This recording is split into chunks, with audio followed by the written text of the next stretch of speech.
নমস্কার, আমি সোমা। আজ আবারও চলে এসেছি আপনাদের সামনে একটি রান্নার রেসিপি নিয়ে। আজকে রান্না করব মুগ পটলের একটি রেসিপি। এটার নাম হচ্ছে মোগেশ্বরী পটল। তবে আমি আজকে মোগেশ্বরী পটলটা কিভাবে রান্না করব সেটাই আমি আপনাদের সাথে শেয়ার করব। তবে চলুন আমি রান্নাটা শুরু করব। এখানে আমি নিয়েছি কিছুটা পটল। এখানে হাফ কেজির মতো পটল আছে। পটলগুলোকে ভালো করে খোসাটা ছাড়িয়ে আমি ছোট ছোট করে টুকরো করে কেটে নিয়েছি। আপনারা আপনাদের সাইজ মতো কেটে নেবেন।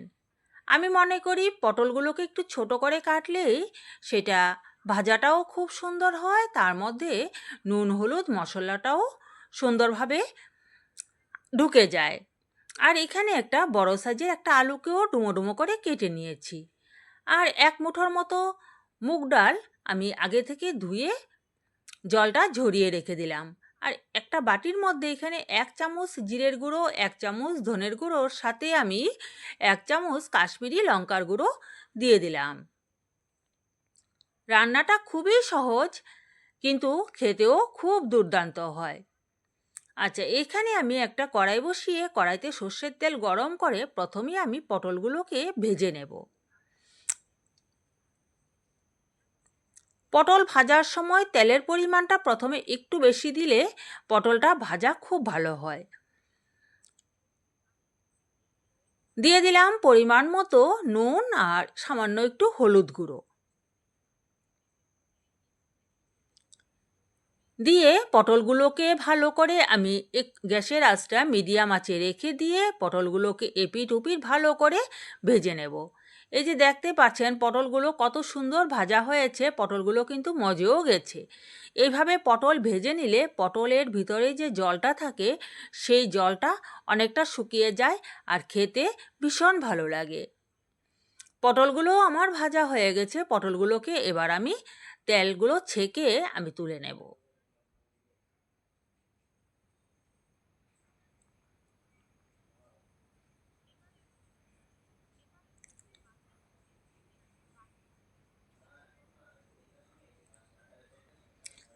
সমস্ত পটলগুলোকে তুলে নেওয়ার পর সেই তেলের মধ্যেই এখন আমি আলুগুলোকেও ভেজে নেব। আলুগুলো ভাজার জন্য সামান্য একটু নুন আর একদম কম পরিমাণে একটু হলুদ গুঁড়ো দিয়ে দেব। আমি আর হলুদ গুঁড়ো ব্যবহার করব না রান্নার পরবর্তী স্টেপে। আলুগুলোকেও গ্যাসের আঁচটা মিডিয়ামে রেখে আমি আলুগুলোকে ভেজে নিচ্ছি।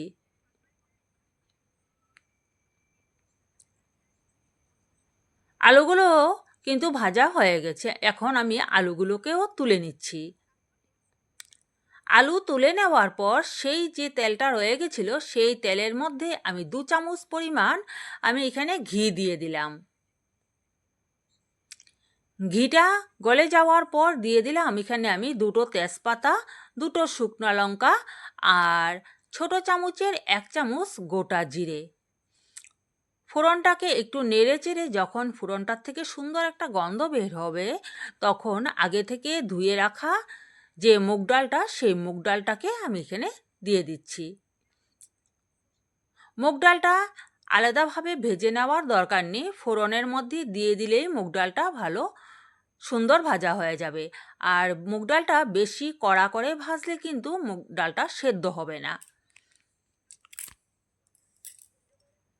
মুগ ডালটাকে মিনিট খানেকের মতো একটু নেড়ে চেড়ে তারপর দিয়ে দিলাম আমি আগে থেকে ফাটিয়ে রাখা সেই কাঁচা লঙ্কাগুলো আর একটু আদা আমি রেখে দিয়েছিলাম।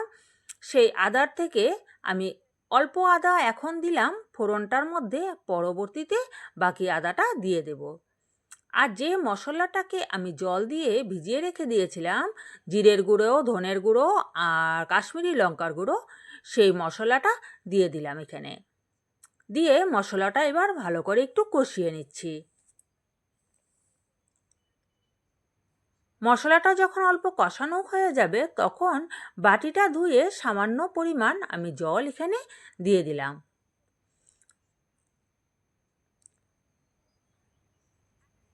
দিয়ে দিচ্ছি সামান্য পরিমাণ নুন, কারণ পটলের মধ্যেও নুন আছে আর আলুর মধ্যেও কিন্তু নুন আছে, নুনটা একটু বুঝে দিতে হবে।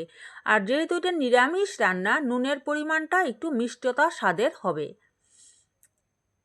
যখন এই গ্রেভিটা একটু ফুটে উঠেছে তখন আমি আলুগুলোকে দিয়ে দিচ্ছি, কারণ আলুটা একটু সেদ্ধ হবে। আলুর সাথে মশলাটাকে এবার সব কিছু ভালো করে একটু সময় সেদ্ধ করব। অল্প সময়ের জন্য আমি ঢাকা দিয়ে রাখব। অল্প সময় আমি ঢেকে রেখে দিয়েছিলাম, তাতে কিন্তু মুগ ডালটা সেদ্ধ হয়ে গেছে আর এপাশে আলুগুলোও সুন্দর সিদ্ধ হয়েছে। এবারে আমি আগে থেকে ভেজে রাখা পটলগুলোকে দিয়ে দিচ্ছি।